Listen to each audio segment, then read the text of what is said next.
Welcome to the tutorial The ABC of Qualitative Content Analysis, simply explained.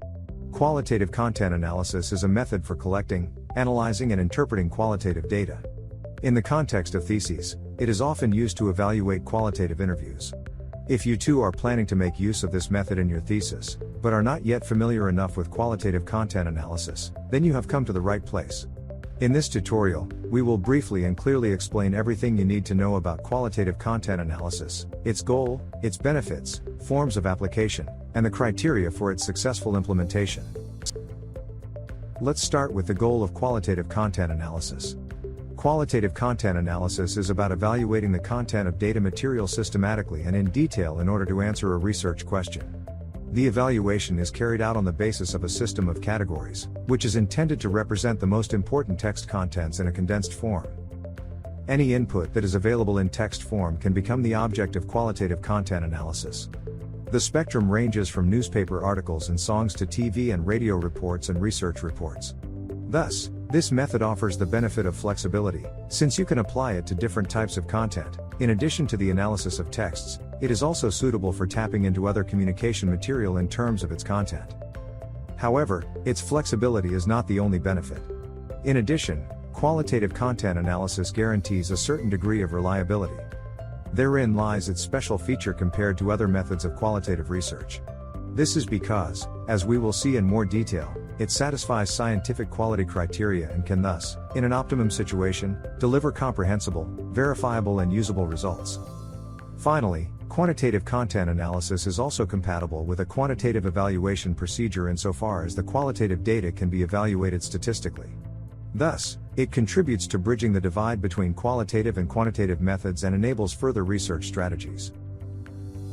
Once you have decided which data material best fits your research question and the direction of your analysis has been determined, it is time to select an appropriate form of content analysis. In total, there are 3 forms to choose from: summarizing content analysis, explicating content analysis, and structuring content analysis. The purpose of summarizing content analysis is to reduce a given amount of text material to its essential content. The text processing takes place through several process steps, namely paraphrases, generalizations, and reductions. Paraphrasing is about unifying the data material thematically, removing embellishments and irrelevant text elements. Generalization aims at further abstracting the paraphrased content and subsuming it under keyword-like terms. Reduction involves deleting paraphrases that have the same meaning and merging paraphrases that are similar in content. Explicating content analysis is used to make unclear passages in the text in question more comprehensible. On the one hand, sentences in the text environment can be used for this purpose, insofar as they serve to explain the text. On the other hand, it is possible to use additional material. This includes external works such as encyclopedias and literature sources. While summarizing and explicating content analysis serve to process the text material before it can be coded, structuring content analysis ties in with material that has already been processed. In structuring content analysis, the goal is to filter out a certain structure from the text material. The structuring is done according to certain formal criteria, which you must derive from the relevant literature. The starting point for the analysis is a predefined system of categories. First, you determine exactly which text elements should fall under which categories. Then you identify representative text passages, i.e. quotations, for each category. In order to ensure that a thematically related text passage is only assigned to a single category in the case of delimitation problems, the last step is to define coding rules. This is done within the framework of a coding guideline, in which it is regulated under which conditions text contents are to be categorized and how. In order for the results of your research to be usable and trustworthy, you must adhere to the quality criteria of qualitative research. Even though, unlike quantitative research, there are no standardized quality criteria, it makes sense to adhere to the following 3 criteria: transparency, intersubjectivity, and reach. You ensure transparency by documenting the entire research process in detail and explaining it step by step. This includes, among other things, the formulation of the central question, the description and justification of the methods, as well as the explanation of the data evaluation and interpretation. In this way, your procedure becomes comprehensible to external parties. The intersubjectivity of your research is present when you reflect on your subjectively obtained data, put it up for discussion and offer different possibilities of interpretation. In this way, you do not present your point of view as the only correct one and ensure that others can form their own opinion.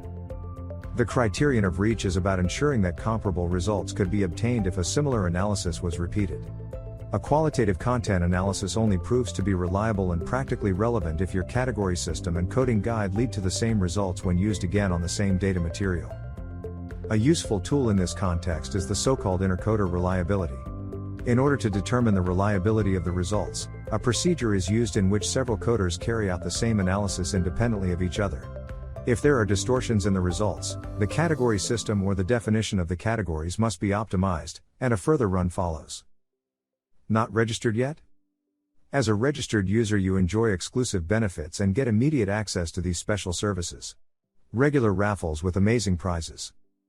Detailed interest test to find a suitable degree. Online calculator to estimate your chances of admission. Free study guides. Top tools for comparing study programs and universities. Interactive forum for students. And much more.